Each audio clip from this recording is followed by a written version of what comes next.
time of the week. Time to TinChat once again. As always, joined by play-by-play voice of the Fort Wayne TinCaps, Mike Maahs. I am Justin Prince, and Mike, we come bearing tides of better news than the last few weeks. The sun's starting to turn a little bit for the TinCaps, and they've been about a 500 ball club for the last few weeks or so. They really have, Justin. Of course, Mother Nature finally starting to cooperate after some rainouts earlier in the season. But we go back to last week. TinCaps were on the road up in Middle Michigan, taking on the Great Lakes Loons, and they won 3 out of the 6, and that's a lot better than they've done the previous 4 or 5 weeks before that. And they're home this week against Lake County. Captains and the Loons are on a fight for second place in the Eastern Division of the Midwest League. And Lake County won the first 2 games. Last night, the TinCaps came back, got a couple of key home runs from Brandon Valenzuela. Yeah. And Goody Ruiz. Yes. And they got a big win last night to get closer. So they're 4-5 in the last 9 games. And counting tonight, still 3 games to go in this series before they get the off day, and again another road trip next week up to Grand Rapids, Michigan to take on the West Michigan Whitecaps. But before we get there, obviously, the team's playing better. Yeah, and they are, and you know, and we talked about it a couple weeks ago too. Some tough luck losses. Really, Tuesday, Wednesday were a couple of tough luck losses for these Fort Wayne TinCaps, Mike. Tuesday's loss, I believe, was the extra innings game. Yes. And then Wednesday, you get a career start from Robert Gasser, and obviously still not able to come away with a victory. But we're, like you said, we're really starting to see things turn, and we'll talk about those 2 pitching performances here. But really, we're seeing them play better. They are. They're playing better defensively. Some of the guys are starting to get the ball, hitting the ball better, like Brandon Valenzuela, like Jack Stronach. That was a big home run for Ruiz last night because he has struggled since he's come back to Fort Wayne. But, and even Wyatt Hoffman, the son of former Padre great Trevor Hoffman, he's in the lineup again tonight. So he's been in the lineup a couple of nights in a row, so he's seeing some action. So the team is playing better, and as you said, this series with Lake County could easily be 3-0 in favor of the TinCaps right now, because there were some marvelous pitching performances on both Tuesday night and Wednesday night. Yeah, speaking of that, let's talk about some of those pitching performances. On Tuesday night, my man Brandon Komar making a spot start for the TinCaps, and boy, did he pitch well, Mike. 5 innings pitched, 1 hit, 5 punch-outs. You follow that up on Wednesday from Robert Gasser, and like I said, career night from him, 7 innings, 4 hits, 1 run, 11 punch-outs, a career high for him. The Padres have been looking for Gasser to do what he did 2 nights ago. On Wednesday night, And he was in complete control. And as you say, a career high, 11 strikeouts, obviously a team high. Pitched a team high 7 innings.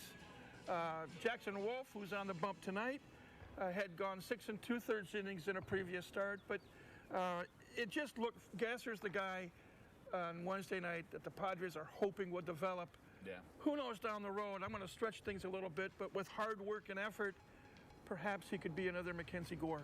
Yeah, absolutely. I mean, he's a lefty. He throws hard, and you never know what could happen. And then obviously on top of the starting pitching that they got, outside of Ryan Burgett's tough start yesterday, the bullpens really pitched well in some spots. On Tuesday, we saw Edwin Bencomo go 3 with 4 punch-outs. Gabe Morales went 3 1/3 with 4 Ks last night, and then Dwayne Matos got a 2-inning save with 2 Ks last night as well, despite trying to give that one away a little late. Well, Matos got an education in what high A baseball is all about, but I give him credit. He did struggle in the 8th inning, and but he came back in the 9th, and I give manager Brian Esposito a lot of credit. I will tell you, up in the box, we thought that possibly it was going to be a 1 inning and done for Matos last night, but Espo sent him back out in the 9th inning, and he responded. Yeah, he did. And he got his first save in a Fort Wayne uniform. Yeah, absolutely. And it was a really good effort all around from the team last night. They got up early, then got down early, but then still rallied, able to come back and pick up the victory. And Mike, some reinforcements are coming for the team as well. Corey Rozier officially reactivated off of the COVID IL list.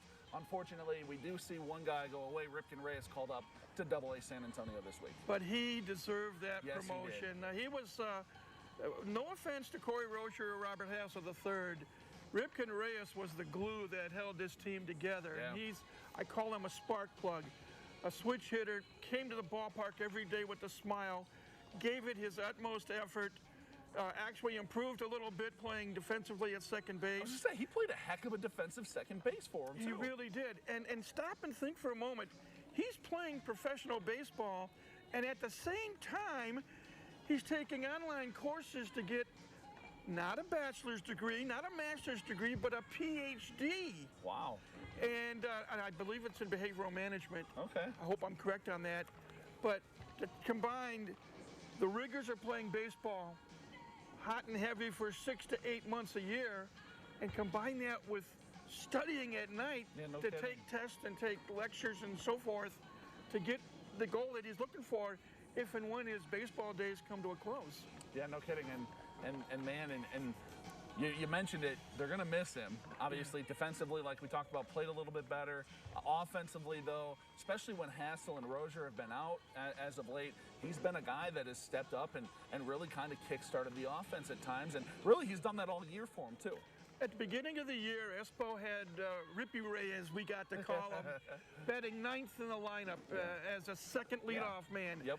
And after Corey went on the COVID list, he was moved up to the leadoff spot, and he did a very nice job because he's in there. He's anxious. He's ready to go.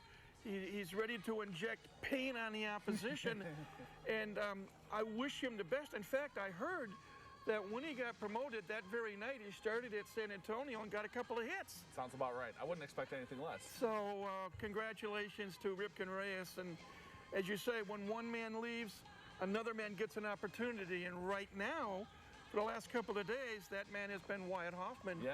And we don't know that much about him, but you just look at the lineage. His dad's a Hall of Famer. Yeah, he's got the Major League pedigree, Mike. Yeah, and he's played a solid second base. And the hits will come. And again, this team is starting to come to life. Maybe it's the weather that we've kidded about for a number of weeks. The warmer weather brings out, especially in the Latino players who are used to this warm, humid weather, they get ready now. Now they're loose and ready to go and swinging the bat. The pitching is getting better. Again, it's a question. Making the playoffs in the first half is almost an impossibility. Yeah. And not a realistic goal. But you play hard these last couple of weeks of the first half and get the second half underway. It's a fresh slate. Everybody starts 0-0. And I think the way this team is starting to play right now, if they continue to work hard and eliminate mistakes, they've got a shot to do some damage in the second half in the Eastern Division. Yeah, they sure do. I totally agree with you on that one.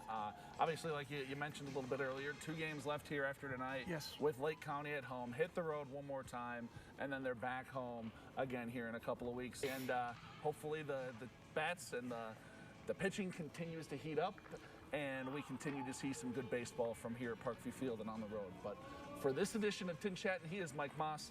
I am Justin Prince. Mike and I are back same time, same place next week. Till then, we'll be right back after this.